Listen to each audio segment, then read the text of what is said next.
आधी रात तक में एक बार फिर खुशामदीद। अब वक्त आ गया है आधी रात तक के जुर्म का। इसमें हम आपको दिखाते हैं कहानियां ऐसे वाकयात की जिनमें उड़ाई गई कानून की सरेआम धज्जियां।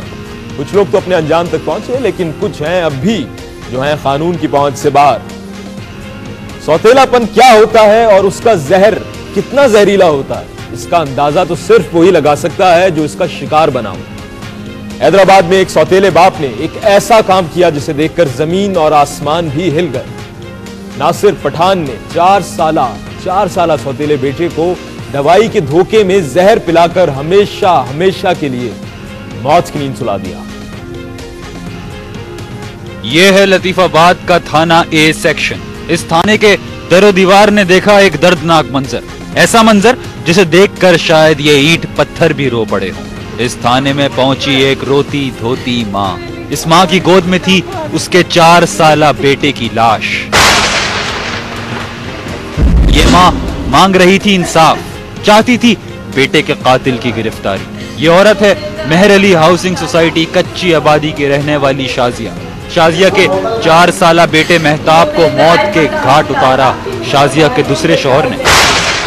मेहताब के सुतेले बाप नासिर पठान ने जहरीली दवा पिलाकर उसकी जान ले ली। पेशाब करने गया, वहाँ से उसको जबरदस्ती और अच्छा खासा पिलाया हुआ था तेजाब। अगर तेजाब ये ऐसी आम चीज समझ के भी पीता तो घूंट पीता, फेंक देता। इसके पेट में अच्छा खासा उतारा, उल्टियाँ कर रहा था तो काला काला निकल और तेजाब जैसी बदबू आ रही। शाजिया पुलिस वालों के सामने रोती और फरियाद करती रही। उसकी आंखों से बह रहे थे आंसू। वो कभी दुपट्टे के पल्लू में मुंह छुपाती, कभी अपने लाल की लाश को देखकर रोती।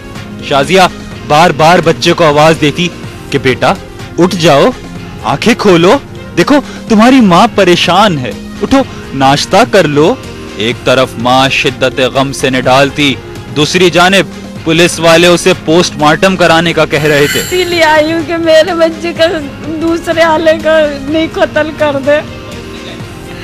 पुलिस ने साथ दे रही हूँ, पोस्टमार्टम के लिए भेजा, पर मैं नहीं करा रही हूँ कि मेरे बच्चे का चीरा फाड़ी में बर्दाश्त नहीं कर सकती। आखिर पुलिस वाले शाजिया को मोबाइल में बिठाकर ले गए भटाई अस्पताल और बच्चे का कराया गया पोस्टमार्टम। नासिर के खिलाफ कत्ल का मुकदमा तो दर्ज कर लिया गया, मगर पुलिस दिखा रही है वही रिवायती सुस्ती। और नासिर अब तक पुलिस के हाथ नहीं लग सका। शाजिया कहती है कि उसे और उसके बड़े बेटे की जान को भी खतरा है। अब मुझे भी खतरा है, मेरे बड़े बेटे को भी खतरा है। पोस्टमार्टम करने वाले डॉक्टरों का कहना है कि बच्चे की मौत जहर से हुई है, मगर पुलिस अब भी इंतजार कर रही है पोस्टमार्टम रिपोर्ट का। उसका कहना है नासिर को जल्द गिरफ्तार कर लिया जाएगा। उन्होंने नॉमिनेट किया अपने शौहर नासिर को FIR में, तो जिसकी गिरफ्तारी के लिए कोशिशें कर रहे हैं। और इंशाल्लाह ताला इन्वेस्टिगेशन वालों के पास अब इन्वेस्टिगेशन विंग में जो है वो मुकदमा ज़ेर इल्तवा है।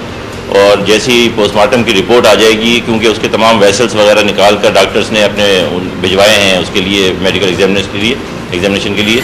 शाजिया पुलिस से कुछ नहीं चाहती, वो तो चाहती है सिर्फ इंसाफ। कहते हैं माँ की आंखों से बहने वाले आंसू तो अर्श को भी हिला देते हैं। देखना यह है कि ये आंसू पुलिस वालों के दिलों पर कोई असर कर पाते हैं या नहीं। कुछ लोग और कुछ बातें अपनी मिसाल लाभ होते हैं। आधी रात तक की अजब कहानी में ऐसे ही मुनफरिद लोग और अनोखे वाकयात, वो सब कुछ जो एक मर्तबा निगाहों के सामने से गुजर जाए तो बस फिर जहन में बस कर रह जाता। सड़कों पर मस्ती करते हुए नौजवानों को तो आपने अक्सर देखा ही होगा, लेकिन एक चीनी बूढ़े ने अपनी जिंदा दिली से नौजवानों को भी पीछे छोड़ दिया। ये 72 साला चीनी बूढ़ा स्केटिंग करता है और